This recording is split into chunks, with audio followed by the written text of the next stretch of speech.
هغه افغانان چې په افغانستان کې دننه دي او هغه افغانان چې د افغانستان څخه د باندې په نورو هیوادونو کې دي هغوی څنګه کولی شي د سپانسرشیپ په طریقه د کاناډا ویزه ترلاسه کړي. نو ویډیو تر پایه پورې وګورئ. مکمل معلومات زه تاسو سره په دې ویډیو کې شریکوم. په کاناډا کې سپانسرشیپ په دوه طریقو ترسره کیږي. لومړی د خصوصي نهاد په طریقه یا شخصي ادارې په طریقه، دوهم د 15 نفري یو ګروپ په طریقه. نو کوم مدارکات ورته لازم دي، کوم شرطونه ورته لازم دي، نو یو په دې 15 نفري ګروپ کې یو ستاسو شخصي سپانسر دی او دغه 4 ورسره نور ضامن ورسره ضروری دی. یو شخصي سپانسر او 4 ورسره ضامن.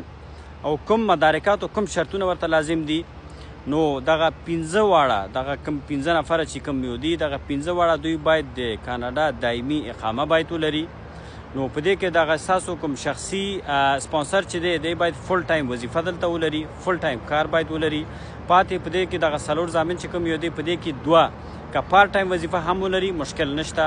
او په دې کې د آخرنۍ 2 چې کوم یو دی، که هغوی بیخي وظیفه هم ولري، بیخي په کور کې وي، هم مشکل نشته دی. او د دوی عمرونه باید د 18 کالو څخه پورته وي او د دولت څخه هیڅ ډول کومک باید دوی ونه لري. مکمل خپل ځان باید خپله سپورټ کړي. او دغه ستاسو کوم شخصي او ستاسو کوم اصلي سپانسر چې کوم یو دی، دی باید ستاسو قانون باندې دلته یو حسابي بانکي باید جوړ کړي، بانکي اکاونټ باید جوړ کړي او هلته باید پیسې واچوي. ځکه چې ستاسو څومره مصارفات چې دلته کیږي تر 1 کاله پورې مکمل ستاسو مصارفات دغه ستاسو اصلي سپانسر په غاړه دی. یعنی دولت تاسو سره هیڅ ډول کومک نه کوي. مکمل هر څه مکمل مصرف ستاسو د اصلي سپانسر په غاړه دی. او څومره پیسې باید واچوي، پیسې د یو نفر دپاره $14,000 باید واچوي. که چېرته 2 نفره سپانسر کوي باید $4,800 باید واچوي. که چېرته 4 نفره 3 نفره سپانسر کوي $6,900 باید واچوي. که چېرته 4 نفره سپانسر کوي باید $28,900 باید واچوي. نو دومره پیسې ورته ضرورت دی.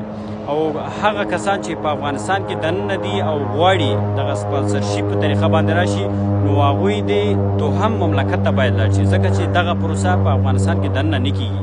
دوهم مملکت ته دې لاړ شي، بیا همغه مملکت ته بیا دوی کولی شي چې دغه پروسه مخې ته لاړ شي او دلته سپانسر پیدا کړي او همغه په سپانسر په طریقه باندې خپل پروسه په دوهم مملکت کې مخې ته ویسي او بیا دلته راشي. زه پوهېږم ډېر افغانان چې دي، یعنې په نورو مملکتونو کې شته دي، هغوی دغه چانس لري. که چېرته کولی شي دلته کوم سپانسر پیدا کړي، نو هغوی کولی شي دغه پروسه باندې ویزا واخلي او دغه مملکت ته راشي.